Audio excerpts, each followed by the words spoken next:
ये कहानी है भाग्यश्री की, जिसकी उम्र मात्र 10 साल है।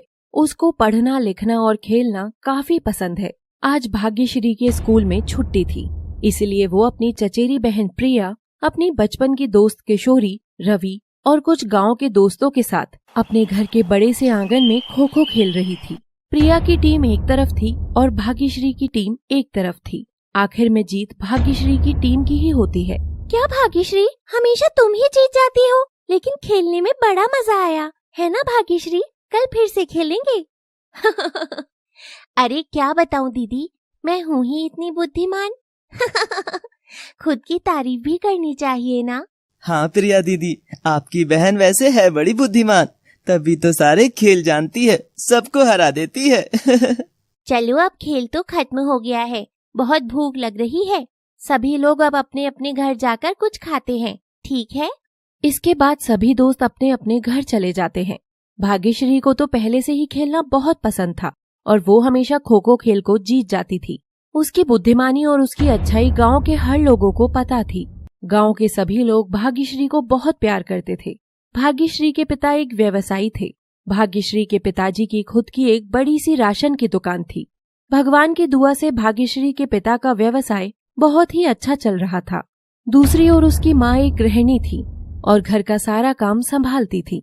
तो जब भाग्यश्री घर पहुंचती है, वो देखती है कि उसकी माँ ने घर में बहुत सारी अच्छी अच्छी मिठाइयाँ बना रखी हैं। वाह माँ, खुशबू तो बहुत अच्छी आ रही है।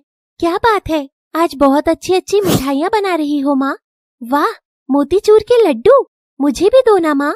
हाँ बेटा, खाओ, एक बहुत ही खुशी की बात है। तुम्हें पता है, तभी तो इतनी चीजें बना रही हूँ। नहीं माँ, मुझे तो नहीं पता।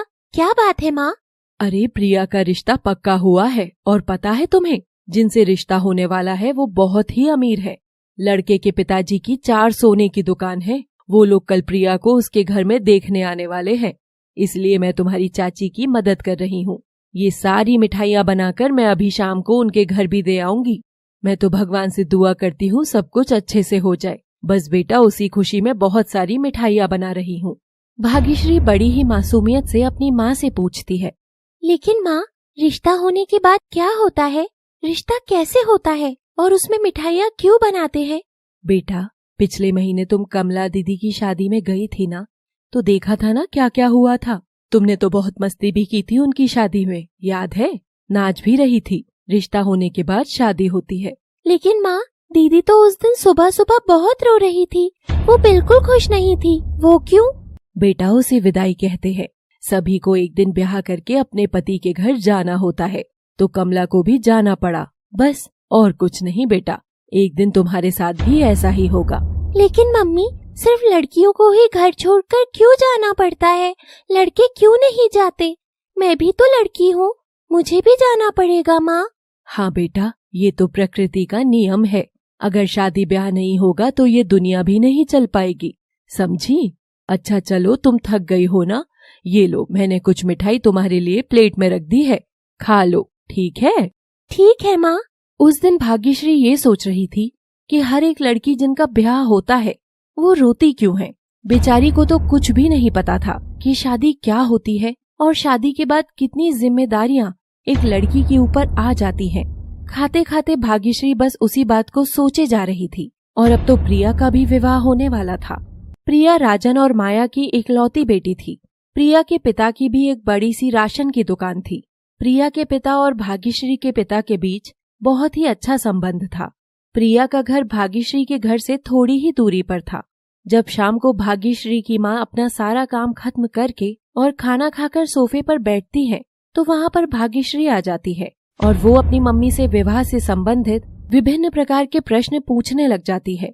उसकी माँ भी बड़े ही प्रेम से अपनी बेटी के सभी प्रश्नों का जवाब दिए जा रही थी। तो थोड़ी देर बातचीत करने के बाद दोनों माँ बेटी आराम करने के लिए कमरे में चले जाते हैं। तो अगला दिन आता है और प्रिया को देखने के लिए उसके घर में लड़के वाले आते हैं। उस वक्त वहाँ पर भाग्यश्री और उसका परिवार भी था। लड़के वालों की तरफ से लड़का जिसका नाम अमर है और उसके माता और पिता विजय ठाकुर और शीला ठाकुर आते हैं। प्रिया के परिवार वालों ने भी उनकी खातिरदारी में कोई कमी नहीं रखी थी। वो लोग भी बड़े खुश थे कि उनकी बेटी का ब्याह किसी बड़े और अच्छे घर में होने वाला है। तो वो लोग अंदर आते हैं और राजन उन सभी को सोफे पर बिठाता है। आइए आइए, स्वागत है आप सबका, आराम से बैठिए। अरे समधे जी, आप इतना परेशान क्यों होते हैं? बैठ जाइए भाई, हम तो बस लड़की देखने आए हैं। जी समधिन जी, जरूर जरूर। हमने आपके लिए बहुत सारी मिठाइयाँ और पकवान बनाए हैं। पहले आप इनको चखिए और हमें बताइए आपको कैसा लगा। सभी लोग पकवान और मिठाइयाँ खाते हैं तो उन्हें सारे पकवान और मिठाइयाँ काफी अच्छे लगते हैं और वे माया की बहुत तारीफ करते हैं। हालांकि कुछ मिठाइयाँ भाग्यश्री की माँ ने भी बनाई थी, लेकिन माया उनको ये नहीं बताती है। तो सभी में थोड़ी देर बातचीत और हंसी मजाक होता है। तभी अमर की माँ शीला ठाकुर बोलती है, अरे बहुत हो गई बातें शाते, चलो अब लड़की को भी तो बाहर बुलाओ आप लोग। अरे जरा हम भी तो देखें, बहुत तारीफ सुनी है हमने आपकी बेटी की। वैसे जी जी, जरूर जरूर, हम सभी लेकर आते हैं अपनी बिटिया रानी को। उस समय प्रिया अपने कमरे के अंदर तैयार बैठी हुई थी। तभी राजन और माया उसके कमरे के अंदर आते हैं और उसको लेकर सोफे वाले कमरे में जाते हैं, जहाँ पर सभी लोग उसी का इंतजार कर रहे थे। प्रिया देखने में बहुत ही सुंदर थी। उसे तो एक झटके में ही अमर के माँ बाप ने पसंद कर लिया। अमर तो बेचारा बच्चा था, वो क्या बोलता, वो तो बस चुपचाप उसकी बातें सुन रहा था। वाह भाई माया जी, आपकी बेटी तो बेहद खूबसूरत है। मैं आशा करती हूँ प्रिया जितनी खूबसूरत है उतनी मेहनती भी होगी। अरे शीला जी, आप बिल्कुल भी चिंता ना करें, मेरी बेटी आपको बिल्कुल भी परेशान करने वाली नहीं है। मेरी बेटी को सब कुछ आता है, मैंने उसे सब कुछ सिखा रखा है।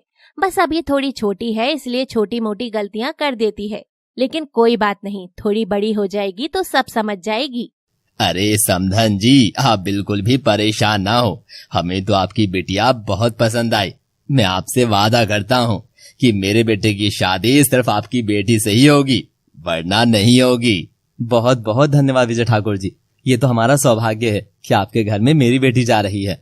वहाँ पर भाग्यश्री का परिवार भी बैठा हुआ था। वे लोग भी प्रिया के लिए काफी खुश होते हैं। आखिर इतने बड़े घर में प्रिया का रिश्ता जो तय हो गया था। अमर सिर्फ 13 साल का था और उसके परिवार वाले उसकी शादी करवा रहे थे। उसको तो बस इतना बताया है कि उसे शादी करनी है, लेकिन वो इतना छोटा था कि घर की सारी जिम्मेदारियां संभालने की समझ नहीं थी। उस समय भाग्यश्री के गांव प्रतापपुर में बाल विवाह जैसी कुप्रथा प्रचलित थी और लोग अपने बच्चों का विवाह बचपन में ही कर देना बड़ा सौभाग्य की बात समझा करते थे। और जब रिश्ता विजय ठाकुर जैसे अमीर और बलवान व्यक्ति के घर से आता था तो किसी भी व्यक्ति की हिम्मत नहीं होती थी कि वो अपनी बच्ची की शादी के लिए उन्हें इनकार कर दे। प्रिया के माता पिता मन ही मन ईश्वर से मना रहे थे कि विजय ठाकुर का परिवार उनकी बेटी को पसंद कर ले, और ऐसा हो भी जाता है। भगवान ने उनकी सुन ली थी, तो अब रिश्ता पक्का हो जाता है। और थोड़ी बातचीत करने के बाद ठाकुर परिवार वहाँ से निकल जाता है।